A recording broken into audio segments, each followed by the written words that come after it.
하루에도 수백 개씩 쏟아지는 경제 뉴스들. 복잡하고 재미없고 깊이가 없어서 실망하셨습니까? 복잡한 건 쉽게, 쉬운 건 재밌게. 재미있는 건 깊게 전해드립니다. 뉴스는 이해다. 언더스탠딩. 유튜브에서 언더스탠딩을 검색하세요. 좋아요가 누른 당신 부끄럽군요. 구독 누르세요. 주유소 얘기할 거죠? 네, 주유소 얘기 할 겁니다. 네. 주유소 하면 예전엔 주유소집 아들이 참 날부자였는데. 아 진짜 알부자였죠. 진짜 제 친구 중에 예전에 주유소집 아들이 있었는데 막 현금을 이렇게 지갑하면 이렇게 왜 그 현금이 있지? 몰라요. 용돈 옛날에는 준 진짜 거겠지? 대박이었습니다. 네. 주유소집 아들 진짜 부러웠어요. 주유소에서 아르바이트 해봤어요? 저 안 해봤습니다. 저는 주유소에서 기름 넣는 아르바이트는 못 해봤는데 네, 추석 무렵에 주유소에 가면 사은품 나눠줄 때 옛날에 네. 뭐 어떤 GS 주유소였던 것 같아. 어. 윷놀이 할 수 있는 세트를 윷놀이 세트를 실제로 준 거예요? 종이 말판에 하고 어. 종이 말판을 접어서 윷 4개랑 어. 딱 해서 박스에 넣어가지고 이제 네. 저 사은품으로 뭐 5만 원 이상 주유하면 주고 뭐 이런 거 했나 봐요. 네. 그거를 이제 접어서 넣어야 되잖아. 음. 그거를 전국에서 한 내가 보기엔 한 500명쯤 되는 알바생을 뽑아서 접는 거 하셨어요? 그거 접는 접고 윷 넣고 이거 하는 단순 노동하는 거 너무 짜증내 하잖아요. 아 진짜 너무 힘들었어 진짜. 그런 시절이 있으셨군요. 단순 노동. 네.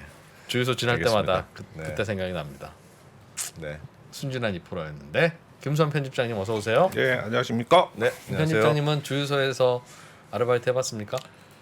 아니요, 저는 주유소에서 아르바이트는 안 해봤고 네. 그 건설 현장 노가다는 좀 해봤습니다. 그 타이루 있잖아요, 타이루. 타이루? 예, 일명 타일. 타일 네. 붙이는 거. 일명 그게 타이루. 이제 타일 붙이는 거 이제 조수 있잖아요. 그 조수를 데모도? 이것도 데모도 이것도 일본 말이라고 또 이게 댓글 올라올 것 같은데 네. 하여튼 그 데모도라 그러거든요. 예. 그 타일 데모도를 이제 네. 학교 대학 복학하기 전에 우리 이제 오야지 밑에서 그 데모도 일을 했는데 예. 그때만 해도 이제 제가 몸도 굉장히 좋고 어. 이렇게 굉장히 이제 몸이 단단하던 시절이 돼가지고 네. 20kg짜리 타일을 한 3박스 내지 4박스를 등에 짊어지고 5층 상가 건설 하는데 그게 올라가죠. 아티스트는 올라가서. 몸만 가시고 예. 이제 타일은 그 이제 김수환 대표님 같이 짓고. 앞에 이제 그 5층짜리 상가 건물 지으면 네. 이렇게 아시바 있잖아요. 그 아시바라고 오늘 전문 용어 많이 뒤에 나오네. 옆에 사다리 같은 거 있어. 그 아시바를 이렇게 건물을 이렇게 둘러싸는 하거든요. 사다리들. 예. 어.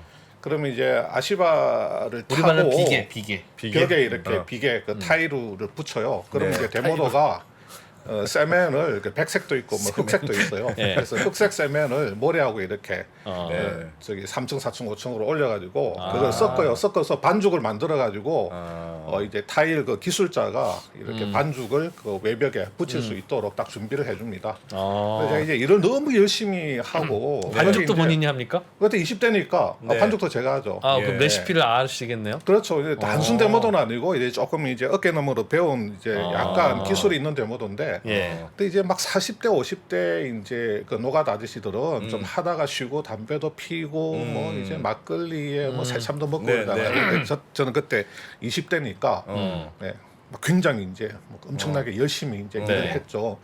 그러다 보니까 이제 우리 그 오야지가 제가 너무 마음에 들어서 아티스트가 학교 복학하지 말고 나하고 같이 이거 타일 이거 붙이러 다니면 한 달에 월수 500원 보장할 테니까 너무 학교 나와가지고 뭐 출세할 거냐 뭐 할 거냐 차라리 노가다 같이 하자. 네. 그래서 이제 우리 집에 와가지고 우리 아버지를 설득하는데 우리 아버지가 그때 하여튼 뭐 너무 길게 이야기하면 안 되니까 하여튼 뭐 그럼 그분을 따라갈 걸 내 잘못했다. 예, 결론이네. 라는 생각이 들었던 시점이 언제입니까? 차라리 타일을 붙이는 게 늘 나을 뭐 뻔했다. 살면서 늘 들었죠 그 생각은 늘 들었죠. 알겠습니다. 네.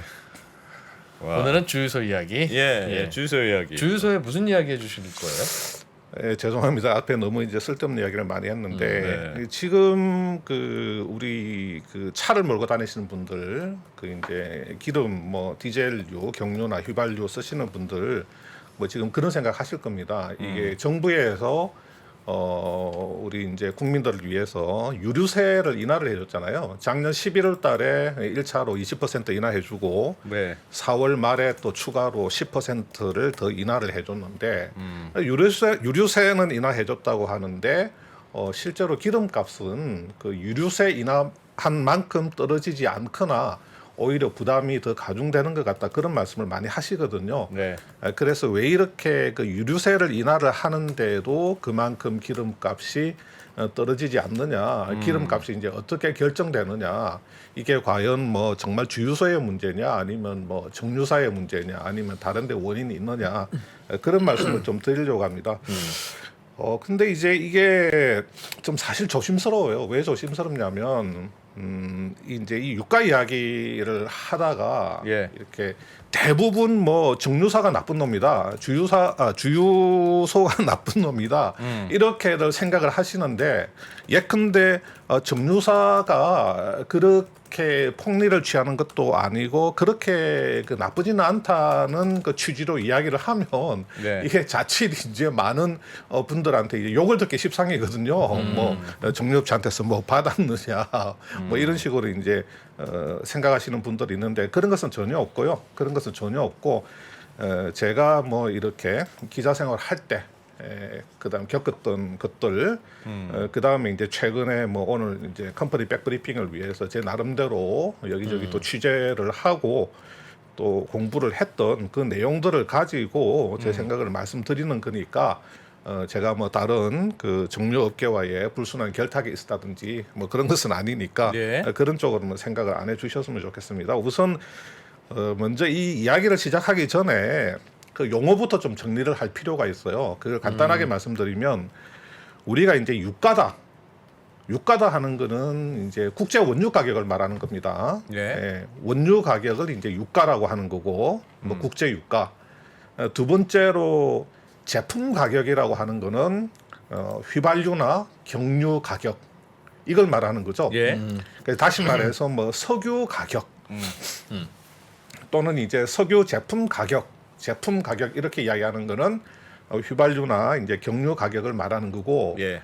우리가 기름값 이렇게 이야기하잖아요. 네. 이 기름값이라고 하는 거는 이 주유소에서 실제로 소비자들한테 판매하는 가격 예. 그런 의미로 우리가 받아들이시면 됩니다. 그래서 네, 네. 이 유가하고 그 석유 가격 다시 말해서 제품 가격하고 기름값이라는 이 용어를 혼동해서 쓰기 시작하면 굉장히 혼란스러워요. 그래서 제가 도입부에서 이렇게 네. 용어부터 이렇게 딱 정리를 해주고 네. 시작을 할게요. 작년 11월 12일 날 정부가 유류세를 20%를 인하를 했죠. 예. 6개월 한시적인 조치라고 발표를 했습니다. 그래서 이번 5월 달에 5월 11일 날 이 조치가 끝이 나야 되는데 계속해서 이제 국제 유가가 요동치고 예. 그다음에 인플레이션이 이제 점점 심화되니까 정부가 4월 말에 추가로 올 4월 말에 추가로 10%를 더 인하를 해서 예. 총 이제 30% 그 인하가 지금 실시가 되고 있지 않습니까? 예. 그래서 1차 인하 때 그때 휘발유에 붙는 그 유류세가 리터당 한 820원 정도 됐는데 네. 164원을 다운시켜서 656원. 그다음에 경유 같은 경우는 그 전에는 582원이었는데 작년 11월 달에 1차로 116원을 인하를 시켜서 뭐 466원 예. 이렇게 유류세가 결정이 되면서 정부에서 뭐라고 했냐면 전국 그 주유소에 그 유류 판매 가격에 이번 그 유류세 인하분이 적용되려면 한 일주일 내지 2주 정도의 뭐 시차가 필요하다 이런 이야기를 했거든요. 예. 그래서 왜 이렇게 뭐 시차가 필요한지도 뒤에 이제 말씀을 드리겠지만 제가 오늘 이제 이 그 기름값 이야기를 사실 오늘 좀 이야기를 좀 해야 되겠다고 생각을 하게 된 계기는 최근에 그 용해인 의원이라고 예. 그 우리 기본소득당의 그 원내 대표님이시죠. 네. 그래서 이제 용혜원 의원이 그 4월 25일인가 그때 아마 보도 자료도 낸 것 같아요. 예. 그다음에 페이스북에도 이제 글을 올리셨더라고요. 그래서 제가 우연히 그 용해인 그 기본소득당 의원님의 그 페이스북에 올라 있는 내용을 봤는데 예. 그 이제 용 의원이 주장하는 게 뭐냐면 휘발유를 작년 11월 1차 그 인하 때 그 유류세 인하로 인해서 164원을 다운시켰잖아요. 휘발유를. 예. 예. 그랬는데 실제 주유소의 평균 인하는 한 68원밖에 안 되더라. 예. 그다음에 경유 같은 경우도 작년 11월 달에 1차 인하로 그 유류세를 116원을 다운시켰는데 예. 그 뒤에 보니까 실제 그 주유소 평균은 한 55원밖에 다운되지 않았더라.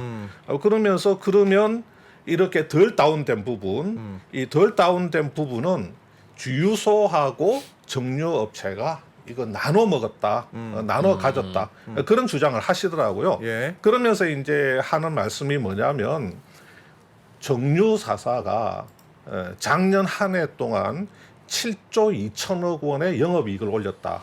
그리고 특히 유류세 인하가 있었던 작년 4분기에 한 2조 원의 영업이익을 또 올렸다. 올해 1분기에도 역대급의 이익을 낼 걸로 예상이 된다. 그래서 요지는 뭐냐면 유류세 인하해줬더니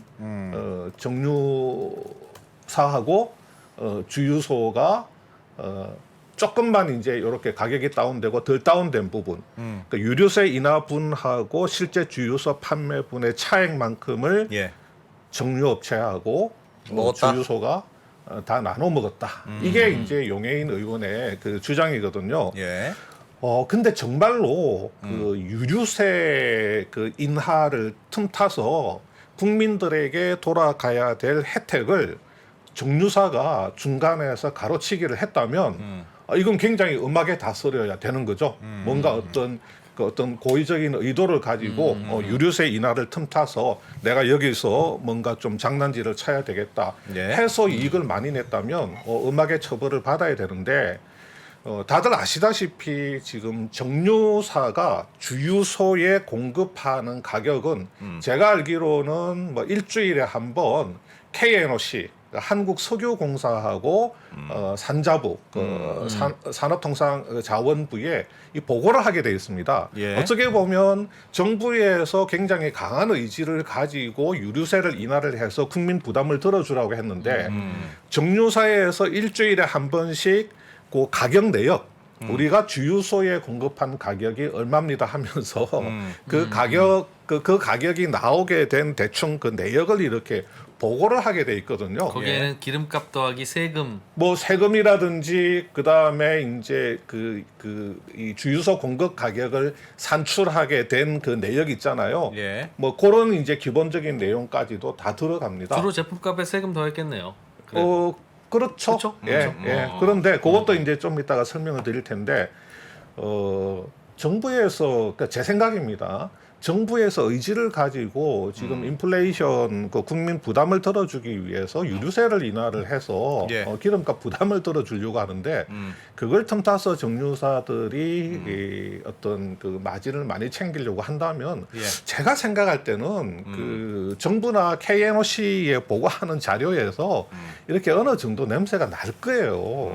예. 그러면 그 정부나 뭐 그 한국석유공사에서 예. 당연히 유류세 인하 시켜줬는데 너네들 유류세 인하분 제대로 반영 안 하고 차액 먹겠다는 거야? 하는 어떤 그런 질책이 이제 나올 수 있을 것 같은데 예. 아직까지 뭐 그런 이야기는 없거든요. 그래서 이게 정말로 그 정유사가 뭐 중간에서 국민들에게 돌아가야 될 혜택을 가로치기 했느냐? 거기에 대해서는 조금 그 의심이 가기는 하는데 어쨌든 간에 한번 보자고요. 우리가 실제로 이제 그럴 가능성이 실제로 있는지. 어떻게 됐는지. 예. 유류세 우리가 흔히 그냥 유류세 하면 크게 봐서 그냥 딱 기본적인 유류세가 세 가지잖아요. 예. 우리가 흔히 말하는 교통세, 그다음에 교육세, 그다음에 주행세 이렇게 있잖아요. 네. 그러니까 휘발유만 예를 들면 일단은 교통세로 529원 이제 유류세 인하 조정 전에 예. 529원 그리고 이 529원인 교통세의 15%를 교육세로 예. 그 다음에 이 교통세의 26%를 주행세로 이렇게 예. 매기거든요. 예. 그러면 이 기본 교통세, 교육세, 주행세 요거 세 개를 합하면 746원이 됩니다. 예. 그 다음에 이제 746원은 이게 고정 가격이에요. 휘발유에 붙는 거예요? 그렇죠. 경유에 예, 붙는 게 휘발유 아니라? 기준으로 경유는 조금 가격이 또 다르죠. 예. 그래서 이제 요 교통세, 교육세, 주행세라고 하는 거는 이게 고정 금액입니다. 746. 예, 이게 종량제라고 해서 예. 1리터 휘발유 1리터에 딱 고정적으로 이 3대 세금이 746원이 붙는단 말이에요. 예. 그 다음에 이제 또 휘발유 1리터에 붙는 그 세금이 또 뭐가 있냐면 당연히 그 이렇게 공장도가의 10%를 부가세로 붙여가지고 주유소에다가 갖다 주겠죠. 예. 그 다음에 점유사들이 원유를 도입할 때 또 관세를 물겠죠. 예. 그 다음에 이제 조금 뭐 이렇게 금액이 크지는 않지만 뭐 수입 뭐 판매 부가금인가 그런 것들이 좀 있습니다. 예. 그래서 이런 것들은 부가세라든가 부가가치세라든가 관세는 이거는 이제 변동되는 거죠. 예. 이거는 변동되는 겁니다. 요거는 이제 종가세 변동되니까 종가세고 교통, 교육, 주행세는 딱 746원으로 예. 딱 고정된 가격 이제 그 종량세로 그렇게 이제 돼 있었죠. 예. 근데 이게 이 기름값을 따질 때 우리가 한 가지 좀 생각해 봐야 될 부분이 어떤 게 있냐면 예를 들어서 스마트폰을 한번 예를 들어 볼게요. 예. 삼성전자에서 스마트폰을 이렇게 판매를 하는데 그러면 스마트폰 그 공장에서 이제 출고가가 10만 원인데 예. 공장 출고가가 10만 원인데 이게 예를 드는 겁니다. 예. 정부에서 특별 소비세로 10%, 그 다음에 부가가치세로 10% 그러면 공장도가 10만 원에 특소세 10% 그러면 만 원 더 붙고, 예. 그 다음에 부가세 10% 만 원 그러면 부가세 10%면 만 원 더 붙고, 그러면 12만 원이 이제 공급 가격이 되잖아요. 예. 그러면 그 12만 원에 유통 마진 3만 원을 붙이면 15만 원의 소비자인데 손에 넘어가게 되는데 예. 정부에서 야 특소세 그거 이제 뭐 면제해 주겠다 아니면 한시적으로 특소세 안 매기겠다 그러면 12만 원이 아니고 10만 원이죠.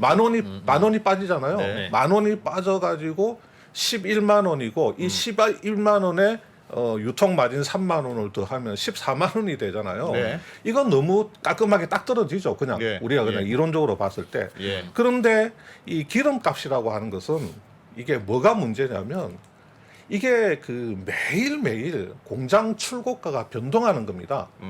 이 공장 출고가 그 변동에 영향을 주는 게 뭐가 있냐면 싱가포르의 현물 석유 시장 그 제품 가격 네. 여기에 연동이 돼 있는 겁니다. 그러니까 정유업체가 주유소에 기름을 공급을 할 때 공급 가격을 결정짓는 요소 중에 하나가 뭐가 있냐면 네. 싱가포르 그 현물 석유 제품 가격. 거기 이제 싱가포르 마켓에서 형성되는 현물 제품 가격이 예. 이 연동이 돼 있는 거예요. 네. 정유사가 그러니까 오늘 아침 주유소에- 싱가포르 시장 가격으로 주유소 그렇죠. 준다. 예. 오늘 아침 가격이 아니고 지난주 평균 가격으로 예. 지난주 평균 가격을 기준으로 하는 겁니다. 많이 예. 틀린 것도 아닌 것 같은데. 그 다음에 이제 이게 이제 있는 거고 그러니까 네. 매일매일 가격이 변하는 겁니다. 네. 공장에서 출고되는 가격이 변동이 되는 거고 두 번째로는 뭐냐면 부가세나 관세도 변하죠. 예.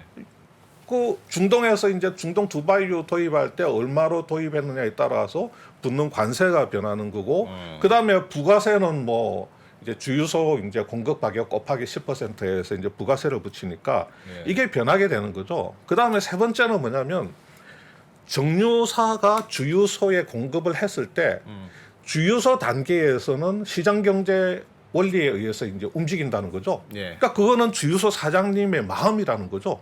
주유소 사장님의 예를 들어서 주유소 사장님이 우리 동네는 좀 부자 동네야. 그래서 사람들이 그렇게 뭐 기름값에 그렇게 민감하지 않아. 그런 동네도 있을 수가 있고 굉장히 기름값에 민감한 동네도 있을 수가 있고 뭐 여의도 어디 주유소처럼 법인카드를 가지고 기름을 넣는 뭐 그런 그 주유소가 돼가지고 뭐 기름값을 이렇게 높게 해도 뭐 예. 전혀 뭐 그렇게 매출의 지장을 받지 않는 데도 있고 아니면 그냥 200m, 300m 단위로 뭐 SK, 뭐 GS, 현대오일뱅크, 뭐 이렇게 S-오일 쫙 있어가지고 네. 이거 뭐 주유소 사장님들이 이제 막 촉각을 곤두세우고 저 가게 뭐 저 주유소 뭐 얼마에 파나 뭐 이렇게 막 굉장히 민감하게 막 서로 기름값 경쟁하고 사은품 경쟁하고 네. 서비스 경쟁하고 차 들어오면 막 새 차부터 막 먼저 하려고 막 달려들고 뭐 이런 주유소도 있단 말이에요. 그러니까 이 주유소 단계에서는 완전 시장 경제 그 시스템에 의해서 움직이는 이런 특성이 있다는 겁니다. 예. 그래서 요 기본적으로 뭐 이런 특성들을 좀 이해를 하고 볼 필요가 있다는 거죠. 자, 그러면 이제 뭐 아까 이제 그 용해인 의원이 그 말씀하신 것 중에서 이런 게 있습니다. 요거 하나는 이제 제가 좀 말씀을 드리고 넘어갈게요. 2021년도에 정유 4사가 7조 2천억 원의 영업이익을 냈다 이렇게 이야기를 했잖아요. 예. 그래서 저는 이 숫자를 보고 사실 깜짝 놀랐습니다. 제가 뭐 이렇게 막 정유업체들 숫자를 뭐 이렇게 유심히 보진 않는데 작년에 정유 사업에서 예. 우리가 정유 4사가 지금 용해인 의원이 이야기하는 것은 기름값 이야기를 하는 거거든요. 지금 정유 이야기를 하는 겁니다. 예. 기름값 이야기를 하는 거지 화학 사업 이야기를 하는 게 아닙니다. 예. 폴리에틸렌, 폴리프로필렌 뭐 이런 이야기 그렇죠. 하는 게 아니고 네. 정유 이야기, 기름 이야기를 하는 거고 네. 뭐 윤활유 이야기 하는 것도 아닙니다. 기름 이야기를 하는 거거든요. 예. 그러면 SK 이노베이션이 지금 석유 사업, 다시 말해서 정유 부문이 있죠. 그 다음에 화학 부문이 있죠. 그 다음에 뭐 석유 개발 사업이 있죠. 우리 잘 아는 또 배터리가 있습니다. SK 온이라고 배터리가 있죠. 그 다음에 뭐 아까 윤활유 이야기했나요? 예. 많은 사업 부문들이 있습니다. 그러면 정유 사업만 가지고 얘네들이 정유 사업에서 얼마 영업 이익을 냈나 이걸 따져보는 게 맞죠. 예. 그 다음에 S-오일도 마찬가지입니다. S-오일도 정유 사업 부문이 있고 그 다음에 화학 사업 부문이 있고 또 뭐 어떤 윤활기유 사업 부문이 있고 다양한 사업 부문이 있잖아요. 예. 그러면 정유를 가지고 이야기를 하려면 정유 사업 부문만 따로 나와 있습니다. IR 자료나 아니면 회사 사업 보고서에 정유 부문이 따로 나와 있으니까 그 정유 부문만 가지고 이야기를 하는 게 맞다는 거죠. 뭐 GS 칼텍스도 마찬가지고 또 현대 오일뱅크도 마찬가지고 그런데 다양한 사업 부문을 가지고 있는데 이걸 다 묶어 가지고 그냥 정유 4사가 작년에 영업이익이 7조 2천억이다 이렇게 이야기를 해버리면 예. 받아들이는 사람 입장에서는 당연히 기름 팔아가지고 7조 2천억 영업이익을 냈다고 생각을 하지. 아 작년에 뭐 윤활유 사업이 좋았어, 아니면 뭐 화학 사업이 좋았어, 뭐 무슨 사업이 좋았어 그렇게 생각을 안 한단 말이에요. 예. 그러면 SK 이노베이션의 작년에 정유 부문의 그 영업이익은 얼마냐면 한 7,100억 정도밖에 안 돼요. 예. 한 7,100억 정도, 뭐 작은 건 아닙니다만은 하여튼 7,100억 원이고 S-오일의 작년 그 연간으로 정유 부문의 영업이익은 한 1조 200억 정도 되거든요. 예. 이거 두 개 합쳐 봐야 지금 한 2조 안 되죠. 뭐 1조 200억에 1조 8천억 정도 되나요? 한 1조 8천억밖에 안 된다는 거죠. 그러니까 현대 오일뱅크나 GS 칼텍스의 뭐 정유 사업을 또 더하면 숫자는 훨씬 더 커지겠지만 그래서 조금 뭐 의도하지는 않았더라도 정유 4사의 뭐 작년 영업 이익이 뭐 7조 2천억이다 이렇게 하면 그러니까 과장된 숫자다. 좀 듣는 사람 입장에서는 기름 팔아서 그만큼 돈을 많이 번 것으로 네. 그렇게 생각할 수가 있고 예. 그 다음에 이제 또 어떤 부분이 있냐면 자 유류세를 인하를 해줬는데 그 유류세 인하 부분을 우리 국민들한테 혜택을 주지를 않고 조금 나쁘게 말해서 약간 좀 장난질을 쳐서 마진을 좀 올리자 뭐 이런 이제 좀 장난질을 쳤다. 예. 예. 뭐 하여튼 지금 용해인 의원이 이제 주장하는 거는 유류세 인하분을 덜 유류세 인하분만큼 덜 떨어진 그 차액을 정유사하고 그 주유소들이 나눠 먹기를 했다고 했으니까 그러면 제일 정유업체들의 작년 분기별 실적이 제일 좋아야 되는 분기는 어느 분기냐면 4분기가 제일 좋아야 돼요. 왜냐하면 작년 11월 12일 날 유류세를 전격적으로 20%를 인하를 했거든.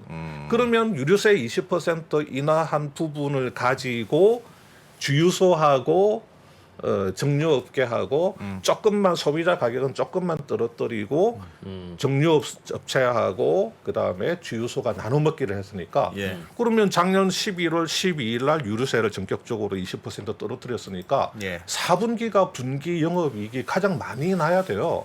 근데 SK에너지의 그 분기 영업이익을 보면 1분기 2,810억, 2분기에 1,570억, 3분기에 1,930억, 4분기에 800억이에요. 4분기에 오히려 다른 분기들의 절반에도 거의 뭐 절반 아니면 절반에도 훨씬 못 미치는 그런 그 영업이익 수준을 지금 냈단 말이에요. 예. 그러니까 이게 조금 안 맞는 겁니다. 그럼 그 돈이 다 어디로 갔을까요? 그 돈이 이제 어디로 갔는지는 지금 뭐 제가 조금 그 말씀을 좀 드릴 테니까 예. 저도 이 돈이 뭐 어디로 갔다고 막 네. 돈의 꼬리를 가지고 추적을 하는 것은 아니고 예. 여러분들이 조금 이해를 하실 수 있게 조금 뭐 좀 설명을 좀 드리겠습니다. 그 시민단체가 있습니다. 네. 그 에너지 그 석유 시장 감시단이라고 예. 오랫동안 그 이렇게 기름값 변동이라든지 또 이제 뭐 정유사들이 뭐 어떤 뭐 하여튼 그 정유사나 아니면 정부의 유류세 인하 이후에 예. 기름값의 변동 분석 이런 것을 오랫동안 해온 그 시민단체로 에너지 석유 시장 감시단이 있는데 예. 이 감시단이 2022년 4월 넷째 주에 국내 그 휘발유 가격 구조를 이렇게 그림으로 그려놓은 게 있습니다. 네. 그걸 이제 참고로 해서 그대로는 아닌데 그걸 참고로 해서 제가 좀 말씀을 드려볼게요. 네. 자, 이 주유소에 공급되는 그 가격, 네. 이제 정유사가 주유소에 공급하는 가격을 이렇게 이제 블록을 이렇게 쌓아 올리면서 좀 설명을 드리면 네. 제일 밑에 이제 어떤 블록이 들어가냐면 아까 말씀드린 싱가포르 마켓의 그 석유 제품 그 현물 가격이 제일 밑에 블록 이렇게 쌓아 올립니다. 이렇게. 네. 그게 927.8원. 네. 그다음에 이제 어떤 블록에 이렇게 쓰냐면 정유사의 그 유통 비용과 그 마진. 예. 예. 정유사 유통 비용이라 그러면 이제 정유사들도 뭐 이렇게 주유소에 막 그 공급을 해줘야 되니까 유통 비용이 들어가겠죠. 거기에 이제 정유사가 취하는 일부 마진이 이렇게 들어갑니다. 예. 그게 이제 74.9원이에요. 74.9원. 그 다음에 이제 그 위에 블록에 뭐가 올라가냐면 요게 이제 유류세가 들어갑니다. 예. 요 유류세가 820원이 들어갑니다. 요 유류세는 아까 말씀드린 뭐 교통세, 교육세, 주행세, 뭐 관세, 뭐 이런 것들 부가세까지 다 해가지고 네. 820원이 들어갑니다. 그래서 싱가포르 가격, 그 다음에 정유사의 그 유통 비용과 약간의 마진, 그 다음에 정부에서 딱 정해놓은 유류세, 요 세 개를 합치면 뭐가 됩니까? 요 세 개를 합치면 주유소에 공급하는 가격이 되거든요. 네. 그래서 이게 얼마냐면 1,808원입니다. 1,808원. 네. 예, 1,808원에 세금까지 다 붙어가지고 주유소에 들어가는 겁니다. 네. 그러면 이 주유소가 여기에 160원의 자기들의 유통 비용이라든가 예. 마진을 이제 붙여서 소비자들한테 판매하는 가격이 얼마냐면 1,968원이에요. 예. 이게 이게 평균이에요, 그게? 평균입니다. 평균. 그래픽 없습니까? 그래픽? 다시 한번 불러주세요. 다시 한번 불러주세요. 오늘 왜 그래픽이 없어요? 아니 근데 그게 지금 우리 논의의 요점은 네. 유류세는 이만큼 내렸는데 어. 주유소 판매 가격은 이만큼만 내렸다 같은 네. 기간 동안. 어. 그럼 왜 안 내려왔냐? 어. 그러니까 정유사들이 주유소한테 주고 주유소가 손님한테 파는데 이만큼 내리라고 했더니 나중에는 이만큼밖에 없으니까 네. 야 전달 하다 보니까 이게 뭐 이게 팥빵이야? 뭐 이런 거 하잖아요. 왜 못지만 왔어 이런 거니까 네. 중간에서 누가 띄어먹었니 이 얘기잖아요. 네, 네. 그러면 누가 띄어먹었어요? 네. 제가 이제 예. 이 구조를 예. 조금 머릿속에 좀 이해를 하고 예. 계셔야지 예. 그 제가 드리려고 하는 말씀을 조금 이해를 예. 하실 수가 있는데 네. 지금 주유소에 이제 공급이 되잖아요. 네. 이렇게 공급이 되는데 정부에서 그 유류세를 이렇게 다운을 시켰단 말이에요. 정부에서 유류세를 다운을 시켰어. 그러면 정유사는 그냥 그 전주에 싱가포르 가격 플러스 그다음에 유통비용 플러스 자기들 이제 유통비용 플러스 플러스. 일부 마진 네. 그다음에 정부에서 내리는 거니까 그냥 내린 당연히 세금. 내린 세금 그걸로 주유소에다가 이제 물건을 집어넣겠죠. 공급을 네. 하겠죠. 네. 그러면 주유소 사장님들 입장에서 보면 네. 그 주유소들이 뭐 보통 뭐 한 달에 뭐 보니까 한 두세 번 정도 이렇게 정유사들한테서 기름을 공급받는데 예. 지금 현재 그 기름 탱크에 남아 있는 기름이 있잖아요. 네. 그 기름은 이 앞에 내리기 전에 그 좀 높은 유류세를 물고 그 높은 유류세가 적용된 가격으로 공급받은 거 아닙니까? 예. 이걸 싸게 팔 수는 없잖아요. 지금 유류세 내린 가격에 기준해가지고 팔 수는 없잖아요. 네. 그러면 예컨대 역마진이 날 수도 있겠죠. 옛날에 네. 받은 거니까. 옛날에 받은 거니까 옛날에 높은 가격으로 받은 건데 그러면 이거를 어느 정도 마진을 보고 그냥 다 소화를 하고 그 다음에 이제 새로 받은 기름을 다운된 가격으로 팔아야 되잖아요. 예. 그러니까 이제 여기서 이제 어느 정도 시차가 발생이 된다는 겁니다. 그래서 주유소 사장님들이 먹었다는 뜻이네요. 정부 관계자가 1, 2주 정도의 좀 시차가 발생할 수 있다고 한 부분이 이 부분인데 예. 정유사에서 그 직영으로 운영하는 주유소 있잖아요. 예. 정유사에서 직영으로 운영하는 그 주유소는 바로 그냥 유류세 인하 시행 딱 시점 그때부터 바로 그냥 바로 뭐 재고가 이렇게 기름 탱크에 기름이 있어도 바로 그 인하된 가격으로 딱 팝니다. 그냥 팔아요. 알뜰 주유소라든지 정유사는 네. 그 직영 주유소나 직영 이제 알뜰 주유소는, 주유소 같은 경우는 그냥 바로 그 가격으로 팝니다. 그래서 시민단체들이 유류세 인하 첫날에 조사를 했더니 전국 주유소 중에서 딱 유류세 인하분만큼 낮춰서 파는 그 비중이 전국 주유소 중에서 뭐 15%더라, 16%더라 이런 이제 발표를 하잖아요. 그게 거의 저 직영 주유소라고 보면 되는데 전국 주유소 중에서 뭐 제가 정확한 숫자는 기억을 못 하겠는데 직영 주유소 비중이 아마 10%가 안 될 것 같은데 네. 한 10% 남짓 되는 것 같아요. 하여튼 직영 주유소는 무조건 얄짤 없이 딱 유류세 그 인하분 거의 유류세 인하분만큼 다운시켜서 이렇게 기름을 팔고 예. 일부 자영 주유소들 중에서도 뭐 다운시켜서 이제 사장님 마음이니까 그렇게 파는 사장님도 있고 또 어떤 사장님들은 뭐 아니 나는 뭐 기름 탱크에 그 높은 유류세로 받은 기름이 아직도 이제 많이 남아 있으니까 예. 이거 뭐 빨리 다 소화를 하고 뭐 낮추든지 해야지 네. 뭐 지금 당장 어떻게 하냐 이런 분들도 있을 수가 있고 예, 그래서 이제 시차가 이렇게 필요한 거고 그러면 다 소진이 됐어 내 기름 탱크에 주유소 사장님이 다 소진되고 네. 굉장히 다운된 그 유류세가 다운된 가격으로 받은 거 있잖아요. 이걸 얼마에 팔 것인가 하는 것도 그것도 이제 주유소 운영하시는 사장님의 마음인 거죠. 아까 이야기한 대로 뭐 우리 동네는 뭐 돈이 조금 있는 분들이 돼서 그렇게 그럼, 뭐 기름값에 크게 뭐 연연해 하지 않는 것 같아. 그러면 그냥 뭐 조금 유류세가 예를 들어서 휘발유 리터당 유류세가 166원 다운됐지만 나는 네. 60원만 다운시켜서 그냥 네. 팔 수도 있는 거고 아니면 그냥 그만큼 다 다운시켜서 뭐 팔 수도 있는 거고 그 다음에 뭐 아니면 뭐 아까 말씀드린 대로 뭐 주위에 막 주유소가 막 막 득식을 해가지고 예.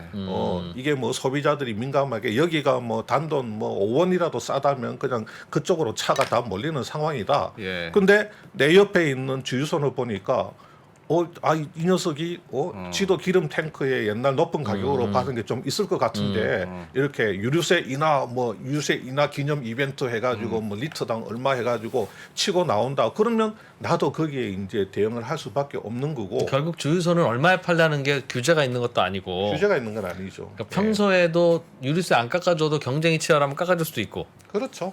예. 유류세 안 깎아줘도 뭐 좀 비싸게 받아도 되겠네 싶으면 비싸게 받을 수 있는 거라서 아니, 게다가 그러니까 예를 들면 그런 건 말이 돼요. 그러니까 기존에 비싸게 내가 사온 정유사로부터 비싸게 사온 재고가 남았다. 나는 이거 유류세 인하 전에 받은 탱크에 많이 있다. 근데 그 탱크가 얼마나 소진됐는지 얼마나 남았는지는 그렇죠. 확실히 모르잖아요. 모르죠. 예, 그건 알 수가 그러니까 없죠. 예. 사실 이 가격은 그냥 주유소 사장님들 그냥 결정하는 것 같아요.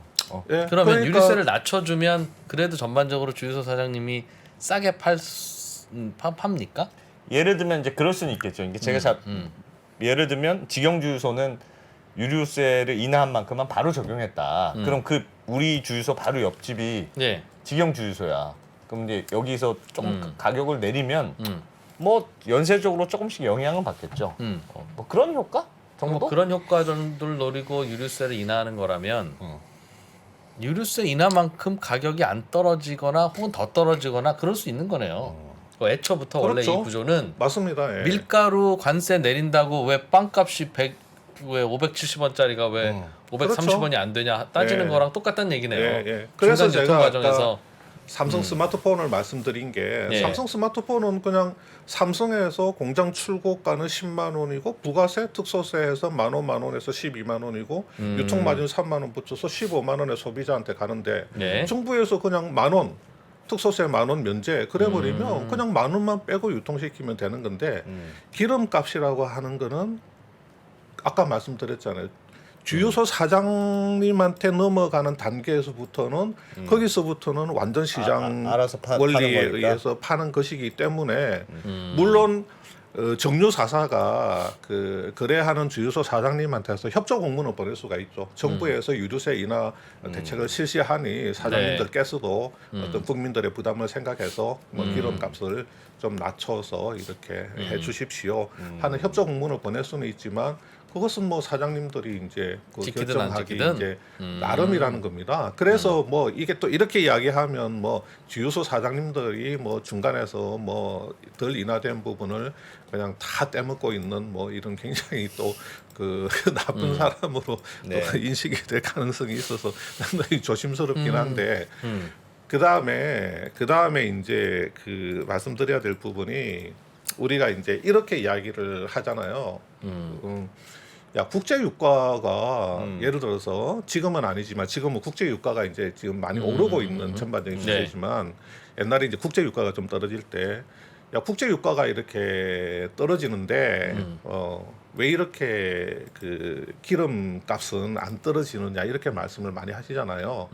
근데 그 엄밀하게 말해서 아까 제가 말씀드린 것처럼 국제 유가하고 그 정유업체가 주유소에 공급하는 그 공급 가격이 그렇게 연동되어 있다고 하면 국제 유가 그 하락에 따라서 그만큼 주유소 공급 가격이 떨어질 거고 아무래도 그렇게 떨어지면 그 주유소 사장님들이 기름을 좀 더 이렇게 싸게 팔 수 있는 그런 이제 여지가 생길 수 있는데 정유업체들이 그 주유소에 공급하는 기름 가격을 결정하는 첫 번째 그 블록 자체가 예. 아까 말씀드린 대로 싱가포르 그 현물 시장의 석유 제품 가격이거든요. 예. 그러면 싱가포르 현물 시장의 제품 가격이라고 하는 게 이게 국제 유가하고 잘 연동되면 좋은 거고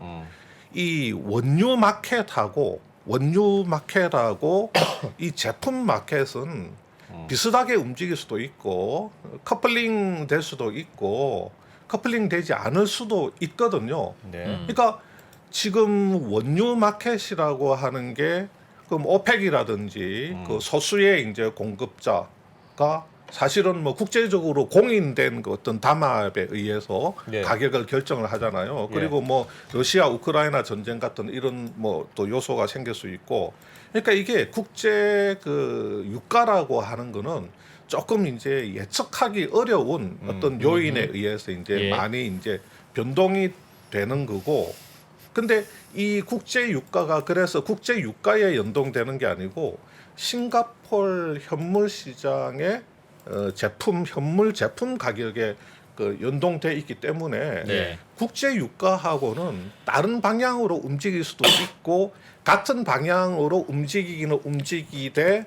그 이제 이렇게 떨어질 때 떨어지는 그 폭이나 강도, 올라갈 때 올라가는 폭이나 강도가 좀 다를 수가 있다는 거죠. 왜 다릅니까? 그거는 유가가 오르는 만큼 싱가포르 현물 시장의 제품 가격이 딱 오르고 예. 국제 유가가 딱 떨어지는 만큼 싱가포르 현물 시장의 제품 가격이 딱 떨어지고 예. 뭐 그렇게 하면 딱 그대로 이제 딱 가격이 결정되겠죠. 그게 아니고 유가는 뭐 이렇게 떨어지는데 제품 가격은 오히려 뭐 평탄하거나 올라갈 수도 있고 유가는 올라가는데 오히려 제품 가격은 평탄하게 움직이거나 아니면 제품 가격은 떨어질 수도 있고 이게 이제 딱 그 차이만큼 그대로 이렇게 움직이지는 않는다는 거죠. 그러니까 이제 정유업체에서 그 주유소에 공급하는 그 가격 자체가 국제 유가에 연동되지 않기 때문에 싱가포르 현물 시장 가격에 연동되기 때문에 우리가 그냥 유가가 국제 유가가 올랐다, 국제 유가가 떨어졌다 이걸 가지고 우리가 주유소에서 그 이렇게 매입하는 기름값을 그대로 좀 판단하기는 그게 어려운 측면이 있다는 거죠. 물론 뭐 대체적으로는 속값과 등심값은 항상 비례하지는 않는다. 뭐 속값이 떨어진다고 해서 뭐 이렇게 식당에서 파는 아니면 정육점에서 파는 뭐 등심 안심 뭐 살치살 뭐 알겠습니다. 토시 뭐 이런 이제 가격하고는 이제 다를 수가 있다는 거죠. 그래서 최근에 모 방송에서 유가를 다루는 그 리포트를 하더라고요. 예. 그래서 그거 제가 들어보니까 그 우리 이제 그 방송 기자님이 이렇게 이야기를 하더라고요. 우리가 접하게 되는 그 주유소 휘발유 가격이 어떻게 결정되느냐 그걸 말씀드리겠습니다. 그러면서 원유 도입 비용에 관세, 유류세, 정유사 마진, 주유소 마진이 결합된 게 우리가 주유소에서 매수하는 그 기름 가격입니다. 가격이다. 그건 틀린 이야기죠. 원유 도입 비용이 아닙니다. 왜 우리나라 기름값이 왜 싱가포르 유가 시장하고 연관이 돼 있냐면 싱가포르 유가 시장이라고 하는 게 하여튼 그 남는 기름 와서 그냥 사고 팔고 하는 시장이에요. 그러다 보니 우리나라에서는 휘발유가 1,000원인데 싱가포르이 1,200원이면 우리나라 정유사들은 우리나라한테 안 준다는 거예요. 1,200원 나가서 팔면 되니까 싱가포르에. 그렇죠. 그러니까 수출하면 되죠. 그러니까 이제 우리나라 국내 내수 가격도 올라가겠죠. 항상 그 가격으로 그래서 이제 그게 서로 정유사 입장에서는 수출을 해버릴까 내수를 할까를 결정하는 게 수출이라고 하는 게 주로 이제 그 가격과 연동해서 팔린다는 설명이에요. 그래서 이제 그게 연동하는 거라서 국제 유가가 꼭 올라내린다고 해서 싱가포르에서 판매되는 제품 가격이 서로 달라지는 건 아니니까 뭐 그게 꼭 연동하는 건 아니다. 정유사들 마진이 사실은 그 수출 그 마진이 조금 높은 편입니다. 내수 마진은 그 뭐 한 3% 뭐 대충 그 정도 안팎. 그러니까 이 정유사들이 우리가 영업이익을 내면 정유사들이 영업이익을 5% 냈다, 8% 냈다고 할 때 그게 그 내수에서 국내 주유소의 주유소 영업을 통해서 올린 그 이익률이 아니고 그 수출을 어마무시하게 많이 하잖아요. 우리나라가 그 석유 제품 수출 그 굉장히 그 대국이라는 건 그건 다 알고 있잖아요. 그 수출분까지 다 포함이 되어 있는 겁니다. 내수분하고 수출분이 다 들어 있는데 수출분이 비중이 사실은 굉장히 높아요. 수출분 비중이 굉장히 높기 때문에 그런 데서 오는 약간의 착시 같은 것도 있을 수가 있습니다. 그리고 이게 이제 참 좀 복잡합니다. 정유사가 이익을 낸다고 할 때 보세요. 정유사가 주유소에 공급하는 가격은 아까 어떻게 그 결정되는지 말씀드렸잖아요. 예. 그게 이제 정유사가 판매 가격이죠. 정유사의 그 석유 제품 판매 가격이죠. 그게. 근데 정유사의 이익을 결정하는 거는 자 그런 판가는 그렇게 결정이 돼요. 판가는 그렇게 결정이 되는데 이 판가에서 이 판매 가격에서 그 원료 1배럴을 도입을 해서 이렇게 정제 과정을 거치게 되면 석유 제품류들이 나오잖아요. 이 석유 제품류들의 판매 가격에서 네. 정제에 들어간 비용하고 정제에 들어간 비용 이게 정제 시설을 돌리는 데 들어간 비용하고 일부 이제 그 판관비 이걸 차감을 해주면 이게 정제 마진이 나오는 거거든요. 석유 제품류 판가에서 뭘 빼주냐면 정제에 들어간 비용하고 일부 이제 판매 관리 비용을 이거를 차감을 해주면 이게 정제 마진이 나오는데 네. 이 정제 마진이 사실상 그 정유사의 이익을 결정을 하는 겁니다. 그러겠죠. 그래서 뭐 주유소에 이렇게 공급을 할 때 뭐 얼마에 뭐 공급을 했느냐 그것은 판매 가격인 거고 정제에 들어간 비용하고 기타 비용들을 뺀 네. 그 정제 비용 그게 정유사의 이익을 결정을 하는 거거든요. 네. 근데 지금 그 정제 비용은 정제 마진은 뭐 제가 여러 차례 그 말씀드렸잖아요. 유가가 일반적으로 상승하는 시기에는 대체로 뭐 제품 가격이 거기에 따라서 이렇게 상승을 한다면 다시 말해서 제품에 대한 수요가 많아가지고 원유에 대한 수요를 불러 일으켜가지고 제품가하고 원유가가 같이 움직여 준다고 하면 정유사들은 정제 마진을 굉장히 많이 낼 수 있다. 네. 왜냐하면 지금 제품 가격은 지금 높아진 원유가에 연동해서 높아진 상황인데 이 제품을 만드느라고 투입한 원유는 한 3개월 전에 가격이 낮을 때 도입한 원유니까 그만큼 정제 마진이 커진단 말이에요. 네. 예. 그러니까 지금 정제 마진이 정유사의 정제 마진이 굉장히 지금 커지고 있습니다. 그래서 지난주 정제 마진이 싱가포르 복합 정제 마진 기준으로 배럴당 지금 20불 지금 후반대로 가고 있거든요.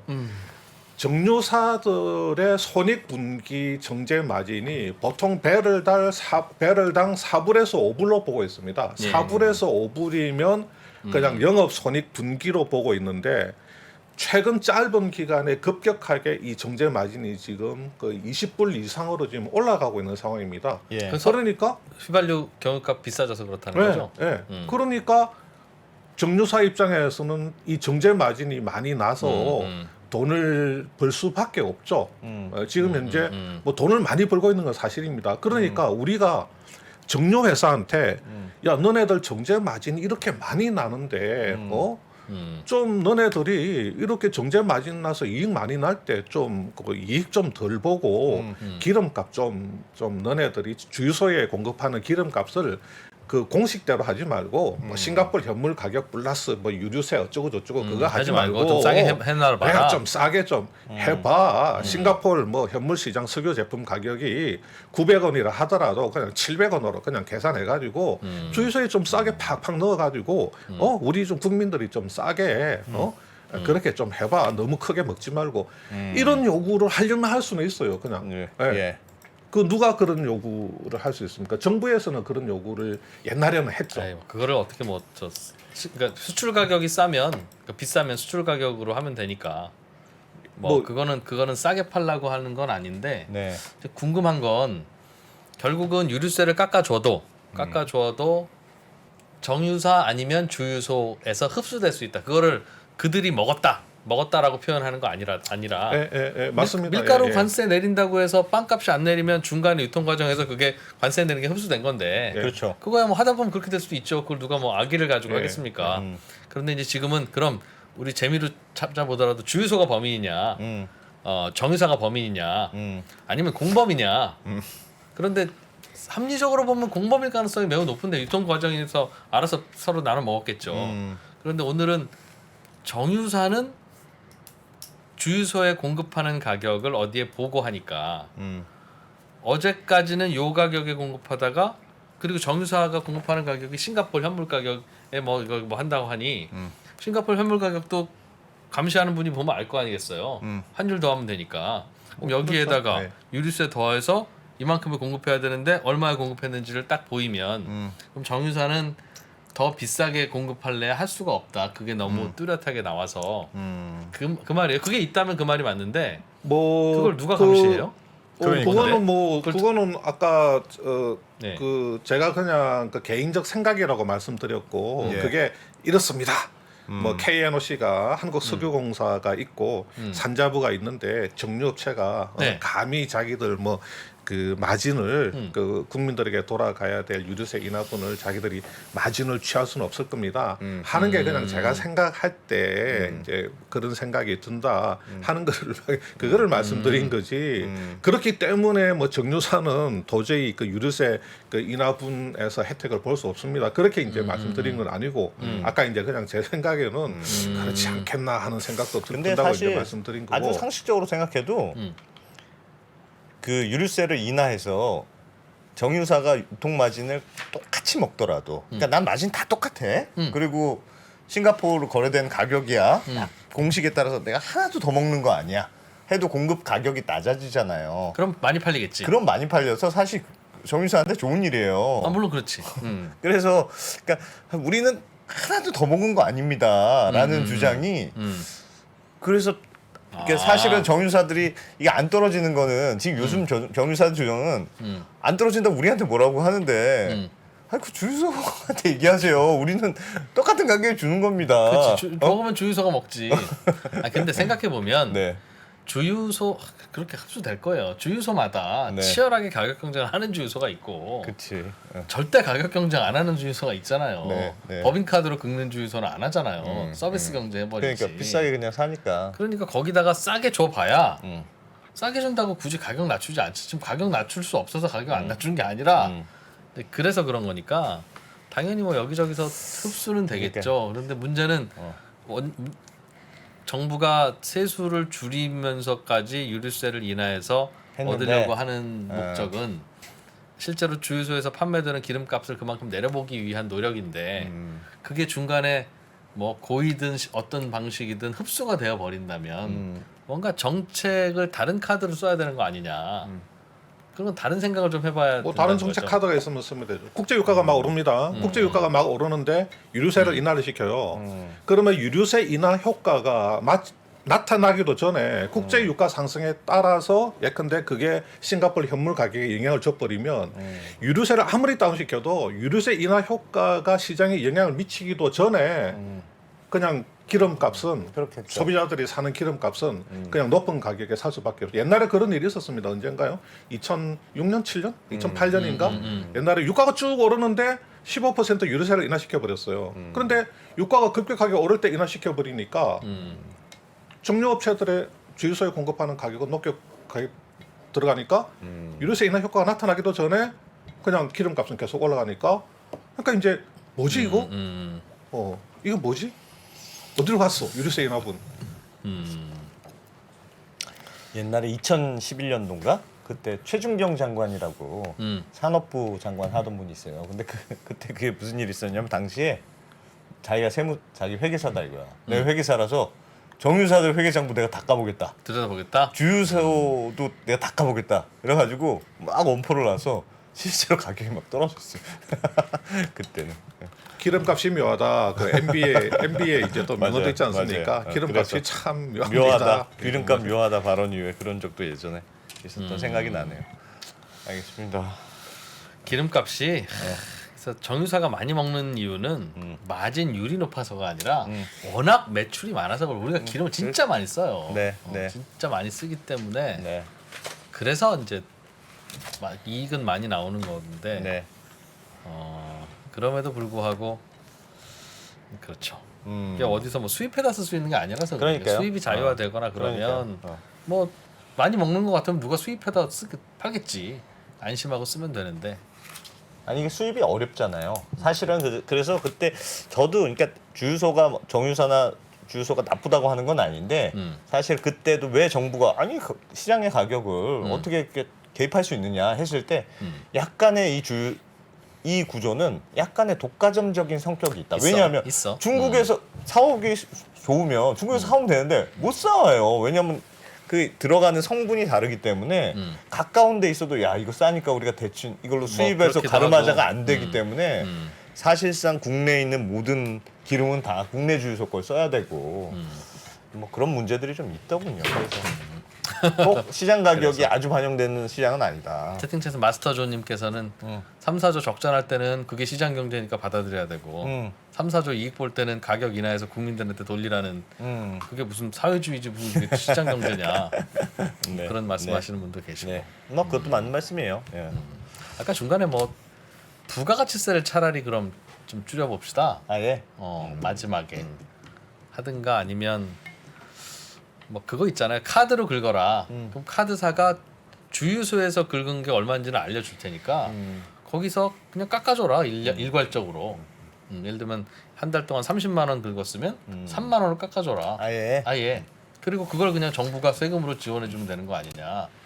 그러면 깔끔하게 이제 소비자들한테 돌아가겠죠. 피디님 서 계시네.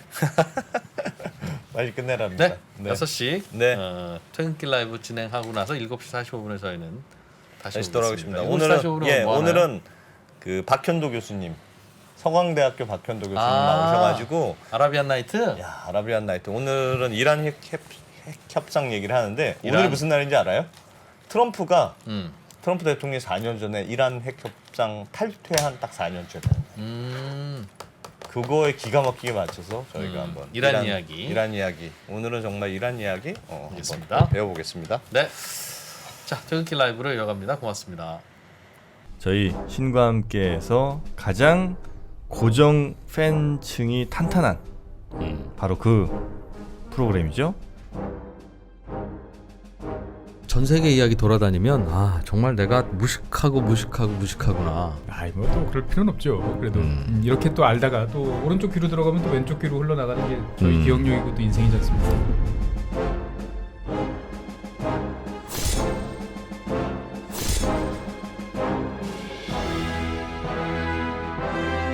이 저자는 이제 핵심이 뭐냐라고 하면은 인적 자본, 즉 노동자, 사람이 똑똑해야. 사람이 똑똑해야 된다. 자기가 쭉 여러 나라를 연구해 보니까 중진국 덫에 걸리는 나라들하고 그렇지 않은 나라들하고는 그런 면에서 좀 차이가 있더라. 지나고 생각을 해보면 사회적 수준이 높아져야